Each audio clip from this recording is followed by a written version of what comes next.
తల్ల ఉంచినట్లయితే ప్రార్థన చేసుకుందాం.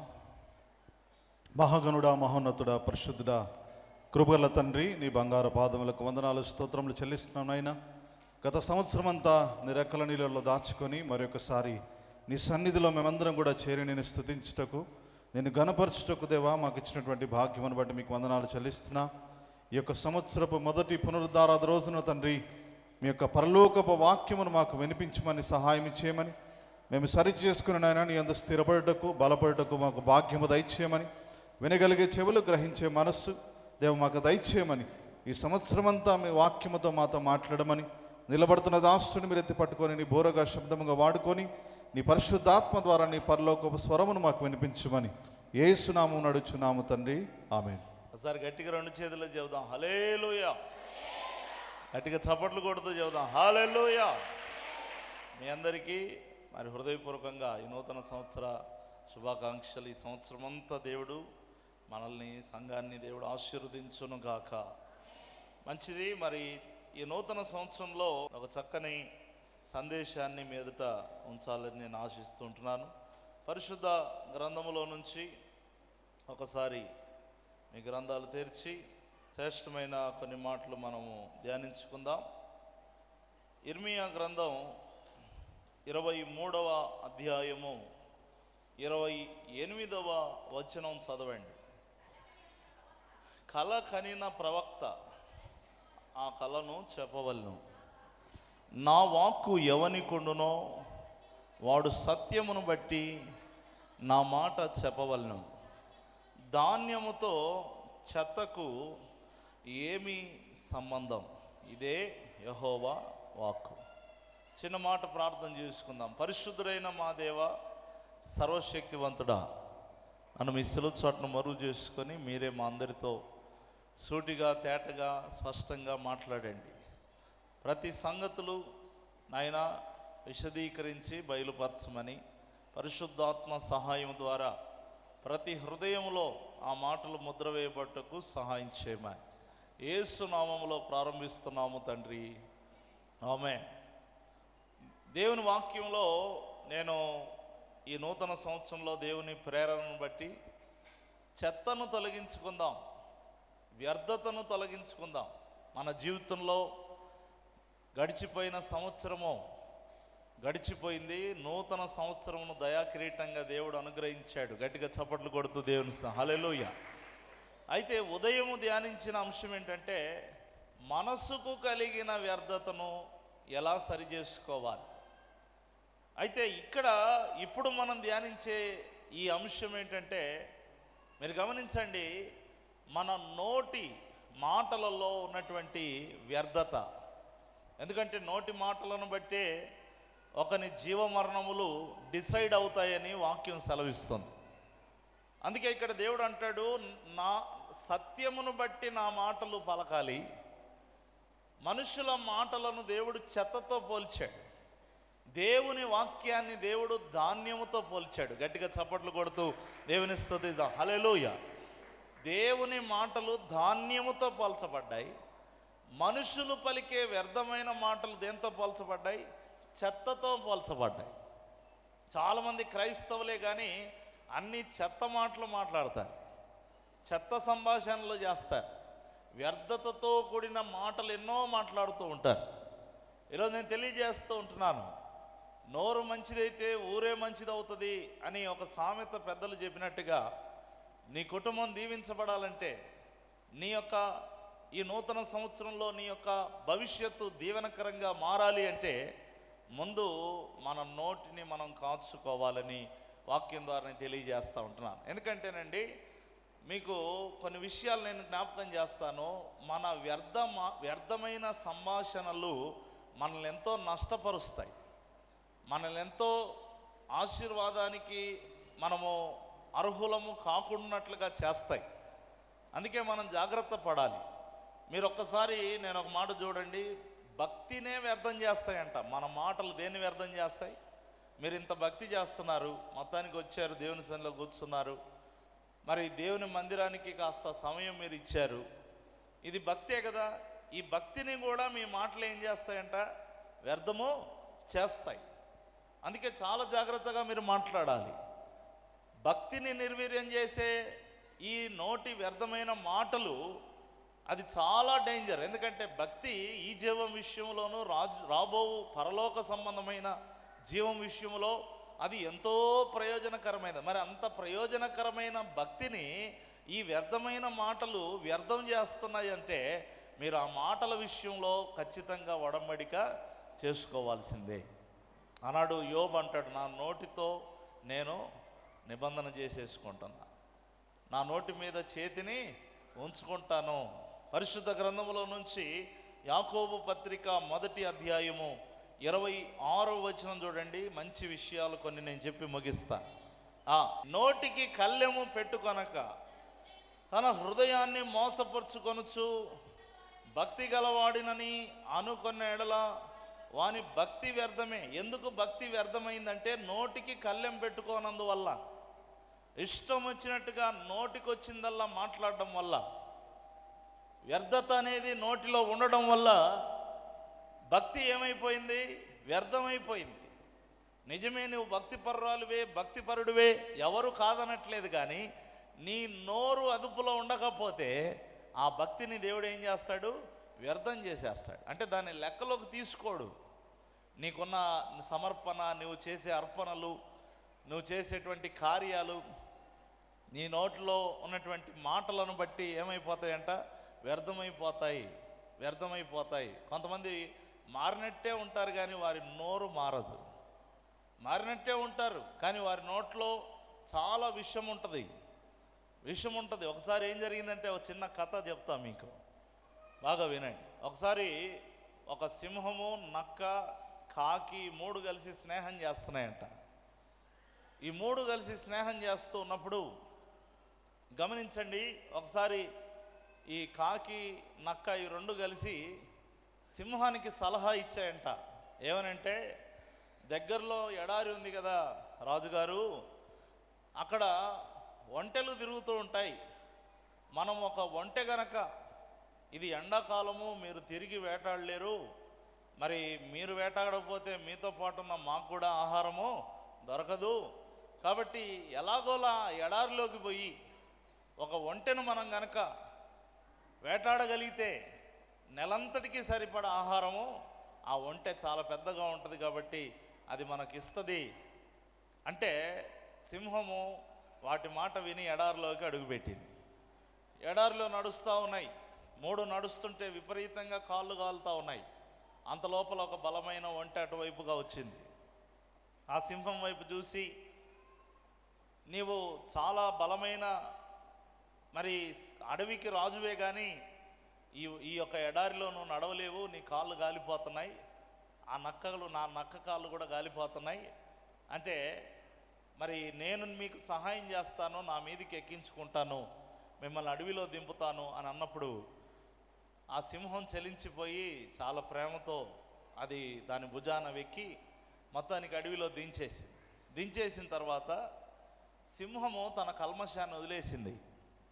ఇక నుంచి మనం స్నేహంగా ఉందాం, మేము 3 ఇంతకుముందు నుంచే స్నేహితులం, ఇప్పటి నుంచి నువ్వు కూడా మా స్నేహితులలో ఒకటివి అని ఆ ఒంటెతో చెప్పిన తర్వాత కొన్ని రోజులు గడుస్తూ ఉంటే ఈ నక్క, కాకి ఇవి 2 ఉంటాయి కదా, వీటి మనస్సులో స్నేహంగా మాట్లాడుతున్నట్టే మాట్లాడుతున్నాయి. ఏమన్నంటే రాజుగారు గద్దిస్తారేమో సింహం అని చెప్పి మౌనంగా ఉన్నాయి. కానీ ఒకరోజు 2 కూర్చొని ప్లాన్ వేసుకొని ఎలాగైనా సరే ఈ ఒంటెను మనము వేటాడి తినాల్సిందే అని చెప్పి ఆ సింహంతో మాట చెప్పాయంటే, ఏం చెప్పాయంటే, ఇదిగోండి రాజుగారు, మరి మీరు వేటాడలేకపోతున్నారు ఈ వేసవి కాలంలో, కాబట్టి మమ్మల్ని వేటాడి తినేసేయండి, మేము నీ స్నేహితులం కదా, నీకు మా ప్రాణం అర్పిస్తాం, నేను కాకి అర్పిస్తాం, మరి ఆ వంట కొత్తగా స్నేహంలోకి వచ్చింది, ఆ వంట గురించి మాకు తెలియదు అని చెప్పాయంట. వీళ్ళ ప్లాన్ ఏంటి? ఆ మాట అనగానే ఆ వంట ఏమనబోతుందో వీళ్ళకి తెలుసు. అప్పుడు ఆ వంట అనింది, లేదు, మరి ఆ 2 కాదు, నేను పెద్ద జీవిని, నన్ను గనక నువ్వు వేటాడి నువ్వు భుజించగలిగితే నెలంతా మీరు ఆహారం సరిపోద్ది, నన్ను వేటాడండి అనగానే ఒకరిలో ఒకరు మురిసిపోయి నక్క కాకి చూసుకుంటున్నాయి. అప్పుడు సింహానికి అర్థమైంది, వీటి ప్లాన్ ఏంటో అర్థమైంది. వెంటనే సింహం అనింది, సరే తప్పకుండా మీరు చెప్పిన సలహా నాకు బాగా నచ్చింది. అయితే నా కోసం మరి మీరు ఎంతగా త్యాగం చేస్తున్నారు కదా, కాబట్టి చిన్న ప్రాణి నుంచి నేను మొదలు పెడతాను. నా ఆకలి తీరకపోతే ఆ పెద్ద ప్రాణి దగ్గరికి నేను వెళ్తాను. ముందు కాకి నూరా నిన్ను తింటా అనింది. అప్పుడు కాకో దారిన ఎగిరిపోయింది, నక్కో దారిన ఉరికేసి వెళ్ళిపోయింది. ఎందుకు చెప్తున్నానంటే ఈనాడు స్నేహం ముసుగులో, బంధువుల ముసుగులో, తోటి విశ్వాసుల ముసుగులో ఏమండి ఎంతమంది మిమ్మల్ని నాశనం చేసే మాటలు, కుట్రలు బన్నే మాటలు, మిమ్మల్ని నిందలు పెట్టే మాటలు, చిక్కులు పెట్టే మాటలు. అవతలోడు గనక కాస్త ఆదమరిచాడంటే భార్య భర్తకే ఫిట్టింగ్ పెట్టేసి పోతారు, తల్లిదండ్రులు పిల్లలకే గొడవ పెట్టేసి పోతారు. మీరు గమనించండి, అక్కడ సింహం తెలివితో ప్రవర్తించింది కనుక మరి జాగ్రత్త పడింది. చాలామంది తెలివితో ప్రవర్తించకపోవడం వల్ల ఏ మాట పడితే ఆ మాట వినేసి, ఏ మాట పడితే ఆ మాట స్వీకరించేసి ఈనాడు కుటుంబాల్లో ఎంతో భయంకరమైన పరిస్థితులు, సాతానుడు చెలరేగుతూ ఉన్నాడు అంతే దినాల్లో. ఏ మాట వినాలి, ఏ మాట వినకూడదు, ఏ మాట మాట్లాడాలి, ఏ మాట మాట్లాడకూడదని నోటికి కళ్ళెము పెట్టుకోకపోతే నీ జీవితంలో నువ్వు చేసే భక్తి అంతా ఏమైపోద్దండి, వ్యర్థమైపోతుంది. నేను చేసే భక్తి వ్యర్థం కాకూడదంటే నా నోరు మంచిది అవ్వాలి. గట్టిగా చప్పట్లు కొడుతూ దేవుని హల్లెలూయా. నా నాలుక మంచిది అవ్వాలి. నేను అందుకే చెబుతా, నోరు తెరవండి అమ్మా, నోరు తెరవండి. హల్లెలూయా అంటే నోరు తెరవరు, ఆమేనంటే ప్రార్థన అంతా అయిపోయిన తర్వాత దైవజనుడు ఆమేన్ అనగానే మీరేమనాలి, ఆమేన్ అనాలి నోరు తెరిచి. ఎప్పుడైనా దైవ సేవకుడు హల్లెలూయా అన్నాడు అనుకోండి, మీరు కూడా ఏమనాలి, హల్లెలూయా అనాలి. బీబీసీలో సైలెన్స్ ఎక్కువ. దేవునికి స్తోత్రం, హల్లెలూయా. చూసారా ఎంత సైలెంట్ మన వాళ్ళు. ఒకసారి గట్టిగా చెప్దామా, హల్లెలూయా. ఇలా చెప్పినప్పుడే ఇక కీ ఇచ్చినప్పుడే మనం ఉంటాం. మిగతా టయాల్లో మళ్ళీ మామూలే. నేను ఎందుకు చెప్తాను, మన నోరు దేవుని కోసం వాడదాం. మన జిహ్వ ఫలము స్వేచ్ఛగా దేవుని కొరకు అర్పిద్దాం. నోరును మంచిగా దేవుని కొరకు వినియోగిద్దాం. ఆరాధన చేద్దాం, ప్రార్థన చేద్దాం. నోరు తెరిచి దేవునికి స్తుతులు చెల్లిద్దాం. నోరు తెరిచి దేవుని ఘనపరుద్దాం. స్తోత్రగానాలు, స్తోత్ర గీతాలు పాడదాం, కొత్త కీర్తనలు పాడదాం. కొత్త సంవత్సరంలో నా నోరు యేసయ్య కొరకు వినియోగిస్తానన్న వాళ్ళు చేయొద్దండి ఒకసారి. దేవునికి స్తోత్రం, హల్లెలూయా. మీ నోరు వాడాలి ప్రభు కోసం. మీ నోరు ధాన్యంలాగా ఉండాలి, చెత్తలాగా ఉండకూడదు.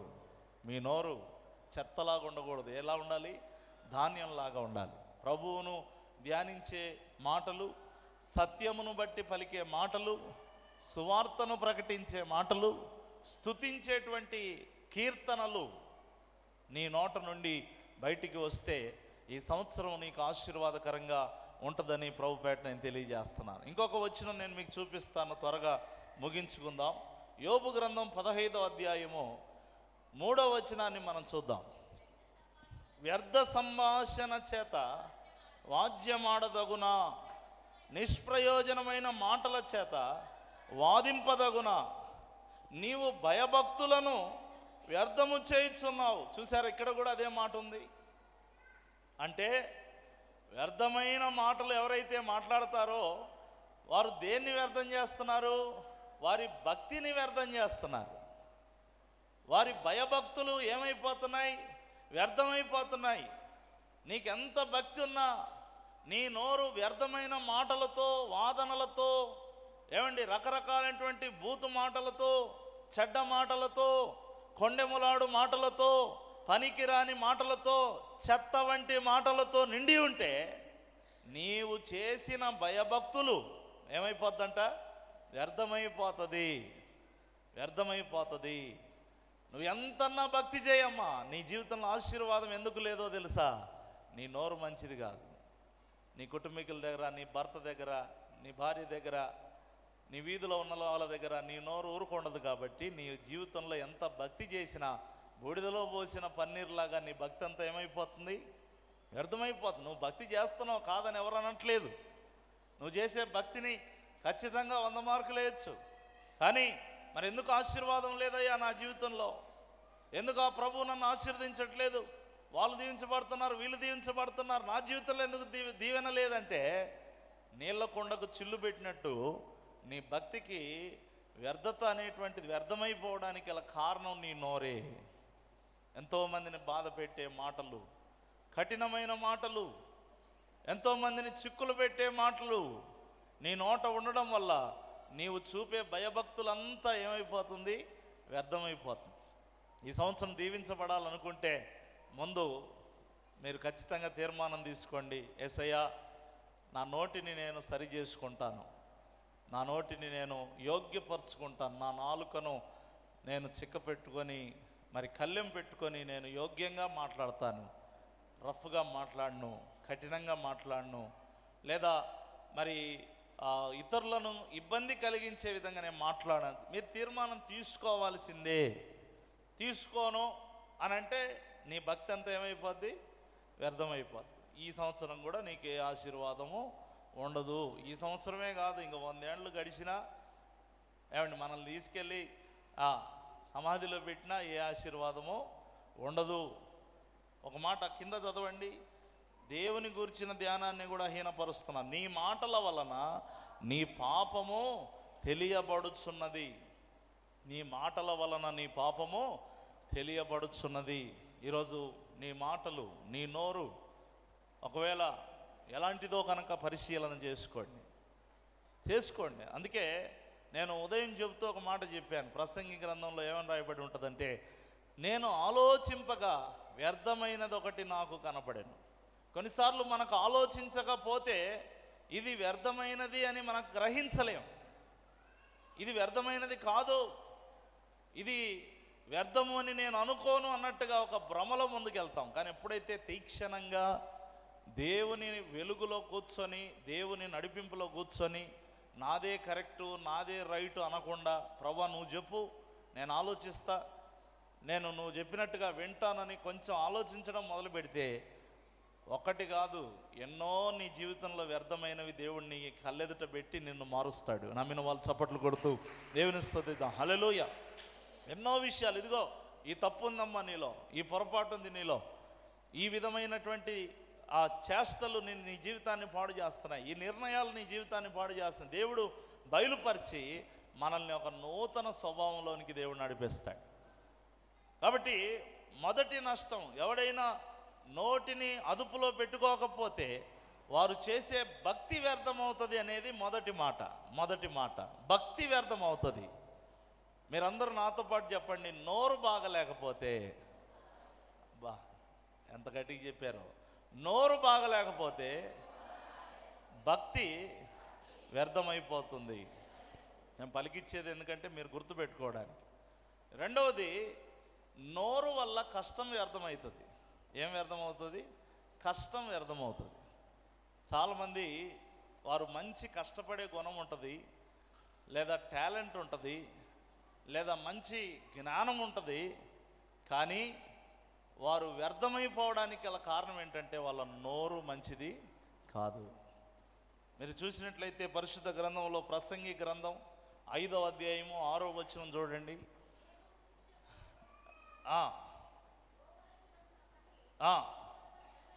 నీ నోటి వలన నీ దేహానికి శిక్ష కలిగేంత పని చేయొద్దు, అది పొరపాటు చేత జరిగేనని దూత ఎదుట చెప్పకు. చదవండి.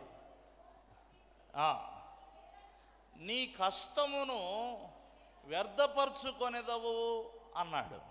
అంటే నీ నోటి మాటల వలన నువ్వు పడే కష్టమంతా ఏమైపోతుంది? వ్యర్థమైపోతుంది. ప్రేమైన వాళ్ళరా, కొంతమంది అంటారు, నా భర్తను నేను ఇంత ప్రేమిస్తా, ఆయనకు వంట చేస్తా, బట్టలు ఉతుకుతా, చాకరీ చేస్తా, అది చేస్తా, నన్ను ప్రేమించాడు. ఎందుకు ప్రేమించాడు తెలుసా? నువ్వు మాట్లాడవు సరిగా, నీ నోరు మంచిది కాదు. బాగానే కష్టపడతావు కానీ నీ నోటి మాటల్లో ప్రేమ లేనందువల్ల నీ కష్టమంతా ఏమైపోతుంది? వృధా అయిపోతుంది. అక్కడనే కాదండి, కొంతమంది వ్యాపారాలు ఉంటాయి కదా, వ్యాపారాల్లో నోటి దురుసు ఎక్కువ. అందుకే ఎంతో కష్టపడుతుంటాడు కానీ బిజినెస్లో ఏ డెవలప్మెంటు ఉండదు. కస్టమర్ని ప్రేమగా పలకరించడం తెలీదు. ఉద్యోగంలో గమనించండి, యజమానులతో గౌరవంగా మెదులుకోవడం తెలీదు. ఈ నోరు మంచిది కానందుకు ఎంత కష్టపడినా అదే బ్రతుకే. కష్టపడేటువంటి గుణం ఉండడం మంచిదే, కానీ కష్టంతో పాటు 4 మంచి మాటలు మాట్లాడితే నీ చుట్టూ ఉన్నవారు నిన్ను గౌరవించడం, ప్రేమించడం, నిన్ను ఆదరించడం, నీకు సహాయపడడం, నీకు తోడ్పడడం నువ్వు అనుభవించగలుగుతావు. గట్టిగా చప్పట్లు కొడుతూ దేవుని హల్లెలూయా. నేను ఎంతో కష్టపడతానండి, నాలో అభివృద్ధి లేదండి, నేను ఎంతో కష్టపడతానండి, నా కుటుంబంలో ఆశీర్వాదం లేదండి అంటే మీ నోరు మంచిది కానందువలన దేవుడు ఆ కష్టాన్ని వ్యర్థపరిచేస్తున్నాడు. నీ కష్టం ఎక్కడికి పోదు. వాక్యం సెలవుస్తుంది, ఏ కష్టము చేసినను లాభమే కలుగుతుంది అన్నాడు కదా. మరి లాభం కలగట్లేదే, ఇంత కష్టపడిపోతున్నాం, వాళ్ళు బాగుపడిపోతున్నారు, వీళ్ళు బాగుపడిపోతున్నారు, అరే నిన్న మొన్న వచ్చిన వాళ్ళు ఎదిగిపోతున్నారు అని నువ్వు అనుకోవద్దు. ఒక చిన్న తీర్మానం తీసుకో, నేను ఇంత కష్టపడుతుంటే ఎందుకు వ్యర్థమవుతుంది? ఒకవేళ నా మాటల్లో ఏమన్నా దోషముందా, ఏమన్నా నా మాటలు ఏమైనా బాగలేవా అని మనం ఏం చేసుకోవాలి? పరిశీలన చేసుకోవాలి. ఈరోజు తీర్మానం తీసుకోండి. మరి ఈ సంవత్సరం అంతా మీకు దీవెనకరంగా మీ కష్టాలకు ప్రతిఫలం మీరు పొందుదురుగాక. గట్టిగా చప్పట్లు కొడుతూ దేవుని హల్లెలూయా. 128వ కీర్తనలో రాయబడింది, ప్రియులారా, నిశ్చయముగా నీ చేతుల కష్టార్జితమును నీవు అనుభవించదవు. ఎంతో ప్రయాసపడుతూ వారి జీవితాల్లో మేలు అనుభవించని వారు ఎంతోమంది ఉన్నారు. కానీ ఈ సంవత్సరం నీ నోటి మాటలను సరిచేసుకోగలిగితే, దానికి దీనికి ఏం సంబంధం అండి అని మీరు అనొద్దు. వాక్యం చెబుతుంది సంబంధం ఉంది, అంతే. సంబంధం ఉంది కాబట్టి దేవుడు రాయించాడు. నీ నోటి మాటల వలన నీ కష్టము వ్యర్థమైపోవునేమో అని దేవుడు అన్నాడంటే అది ఆయన చెప్పిన మాట సత్యం. కాబట్టి కష్టం కష్టమే, నోరు నోరేనండి మరి అని నువ్వు అనుకోవద్దు. దేవుని మాటకు లోబడండి. ఇది రెండో విషయం. మొదటిది, నీ నోటి మాటలు సరిగా ఉండకపోతే నీ భక్తి వ్యర్థమైపోతుంది. రెండవది, నీ నోటి మాటలు సరిగా ఉండకపోతే నువ్వు చేసే కష్టము వ్యర్థమైపోతుంది. ఇంకొక అన్నిటికంటే భయంకరమైన ఒక విషయం ఏంటంటే, నీ నోటి మాటలు సరిగ్గా ఉండకపోతే నీవు దేవునికి విరోధివి, దేవునికి శత్రువి నువ్వు. ఆ మాట నేను మీకు చదివించి ముగిస్తా. హెజ్కేలు గ్రంథం 13వ అధ్యాయము 8వ వచనాన్ని మీరు చూసినట్లయితే, కావున ప్రభు అయిన యెహోవా ఇలాగూ సెలవిచ్చుచున్నాడు, మీరు వ్యర్థమైన మాటలు పలుకుచు కనుక నేను మీకు విరోధిని. ఇదే యెహోవా వాక్కు. నోరు బాగలేదు, దేవుడు మిమ్మల్ని ప్రేమించలేడు. మీ నోటి మాటలను బట్టి గాయపరుస్తారు, మీ నోటి మాటలను బట్టి బాధ పెడతారు, మీ నోటి మాటలను బట్టి ఎగతాళి చేస్తారు, మీ నోటి మాటలను బట్టి డబుల్ మీనింగ్లు మాట్లాడతారు, మీ నోటి మాటలను బట్టి అనేకులను ఇరకాటంలో పెడతారు, మీ నోటి మాటలను బట్టి అనేకులకు చిచ్చులు పెడతారు, మీ నోటి మాటలను బట్టి ఇక్కడి సంగతులు అక్కడి సంగతులు ఇక్కడికి తెచ్చి తంటాలు పెడతారు. అందుకే వ్యర్థమైన మీ మాటలను బట్టి దేవుడు అంటున్నాడు, నేను మీకు విరోధిని. ఎందుకంటే నీ నోరు మంచిది కాకపోతే దేవునితో నీకు సఖ్యత కుదరదు. నువ్వు ఎంతన్నా భక్తి చెయ్యి, నువ్వు ఎంతన్నా చెయ్యి. అందుకే ప్రియమైన వాళ్ళరా, ఓ చిన్న తీర్మానం తీసుకుందాం. నా నోటిని నేను సరి చేసుకుంటా, నా నోటిని నేను నిమ్మలపరుచుకుంటా. 1కి 10 మాటలు మాట్లాడేదాన్ని ఈ కొత్త సంవత్సరంలో నేను అలా చేయను. కొంచెం నా నోటిని తగ్గించుకుంటాను, నా నోటిని అదుపులో పెట్టుకుంటాను. సమాధానపడండి, నిమ్మలపరచబడండి. మీ నోటికి కళ్ళెమో వేసుకోనండి. మీరే చూడండి, సంవత్సరం దాకా అక్కర్లేదు, వితిన్ 2-3 మంత్స్లో మీరు ఎంత సమాధానము, ఎంత శాంతి, ఎంత ఆశీర్వాదం మీరు పొందబోతున్నారో. ముందు మీ భర్త దగ్గర, మీ భార్య దగ్గర, మీ కుటుంబీకుల దగ్గర స్టార్ట్ చేయండి. మీ నోటిని అదుపులో పెట్టుకోవడం. తోటి విశ్వాసుల దగ్గర కూడా. చాలామంది నోరు మంచిది కాదండి, వారి నోరు మంచిదే కాదు. ఆ నోటిలో సాతానుడు భయంకరంగా పనిచేస్తున్నాడు. ఈరోజు ఒక చిన్న తీర్మానంతో, ఇప్పుడు నెహెమ్యా ఆ ప్రాకారాలు కట్టాలనుకున్నప్పుడు అక్కడ కలిగిన పెద్ద బాధ ఏంటంటే శత్రువులు కాదు, శత్రువులు ఆయన వస్తున్నారన్నప్పుడే వెళ్ళిపోయారు వాళ్ళు. ఆ టోబీ అనేవాడు, ఆ సన్బల్ట్ అనేవాడు, వాడు ఎక్కడో దూరం కూర్చొని లెటర్లు రాస్తున్నాడు, వాడిదేముంది, వాడు పోయాడు. ఇక్కడ సమస్య అంతా ఎక్కడొచ్చిందంటే అప్పుడింత ఇప్పుడింత చెత్త వేసుకుంటూ కూర్చున్నారు, ఎట్లా కాంపౌండ్ లేదు కదా అని చెప్పి. ఏమండి, గోడలు బాలేని చోట ఏమేస్తారు మామూలుగా? ఇప్పుడు మన ఎక్కడైనా కూడా ఆ గోడ కూలిపోయిందో పడిపోయిందో లేదా పాతగా ఉందనుకోండి, అక్కడ చెత్త అంతా తీసుకెళ్ళి అక్కడ పడేస్తారు. అదే నీట్గా కట్టబడిన గోడ దగ్గర చెత్త వేయడానికి ఆలోచన చేస్తారు, భయపడతారు. ఎట్లా కూలిపోయిన ప్రాకారమే కదా, ఏముంది లేని ఇప్పుడింత చెత్త అంతా తీసుకొచ్చి అక్కడ వేస్తే చెత్త విస్తారమైపోయింది. ఇప్పుడు చెత్త ఎత్తేయడం చాలా కష్టమైపోయింది, బలము తగ్గిపోయింది. వాళ్ళకు అడ్డం వచ్చింది చెత్తే. మన జీవితంలో మనం దీవించబడ్డానికి, మనం ఆశీర్వదించబడ్డానికి అడ్డం వస్తున్నది శత్రువులు కాదు, అడ్డం వస్తున్నది మనం చేయాలనుకున్న పని కాదు, అడ్డం వస్తున్నది మనము గతములో మన జీవితంలో పాడేసుకున్న చెత్త. దాన్ని మనం ఏం చేయాలి? ఈ సంవత్సరం తొలగించుకోవాలి. చెత్తలాగా బ్రతికామనుకోండి, ఒకవేళ 2024లో మన జీవన శైలి యోగ్యంగా లేదు, కానీ కొత్త సంవత్సరంలో అనేక నిర్ణయాలు తీసుకొని ఒక న్యూ రెజల్యూషన్స్తో, నూతనమైన ప్రణాళికలతో, నూతనమైన ఉజ్జీవంతో ఈ కొత్త సంవత్సరంలో యోగ్యంగా జీవించడానికి మీరు ప్రణాళికలు తీసుకోండి. నేను ఒకసారి కూర్చొని అన్నీ కూడా ఈ న్యూ ఇయర్కి సంబంధించి రాసుకుంటూ ఒక 30 సంగతులు నేను రాసి పెట్టుకున్నా. ఈ న్యూ ఇయర్లో నేను తీసుకోవాల్సిన నిర్ణయాల విషయంలో మీరు కూడా మరి కొత్త సంవత్సరంలో మీరు ఒక చక్కని తీర్మానం తీసుకొని వ్యర్థతను తొలగించి ఉపయోగకరమైన ఒక మంచి భవిష్యత్తును ఈ నూతన సంవత్సరంలో దేవుడు మీకు అనుగ్రహించాలని నేను మనస్ఫూర్తిగా కోరుకుంటూ, మిమ్మల్ని దేవుడు ఆశీర్వదించాలని నేను కోరుకుంటూ ఈ కొద్ది మాటలు ముగిస్తున్నాను. అందరూ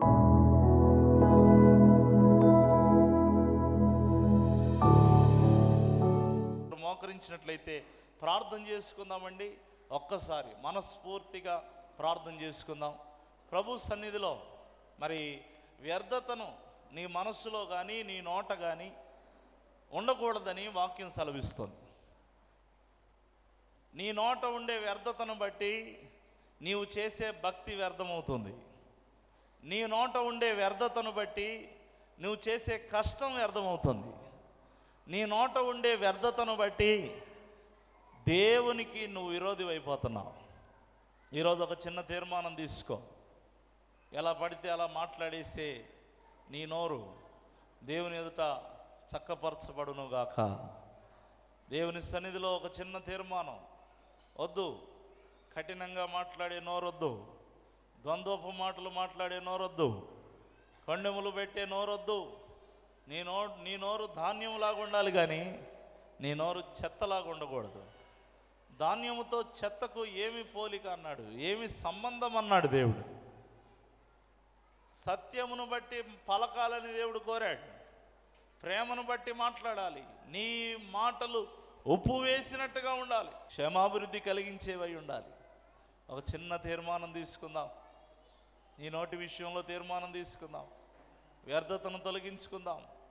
ఈ కొత్త సంవత్సరంలో వ్యర్థతను తొలగించుకుందాం. దేవా, విత్తబడిన వాక్యాన్ని నీరుగట్టి ఫలింపజేసి మా అందరికి కావలసిన మంచి భవిష్యత్తు ఈ 2025వ సంవత్సరం జనవరి మొదలుకొని డిసెంబర్ వరకు నాయన మేము చక్కగా జీవించుటకు సహాయం చేయమని, ఎక్కడ మేము నాయన మరి అపవాది చేతిలో పడకుండా మనం కాపాడమని యేసు నామములో పొంది ఉన్నాము తండ్రి.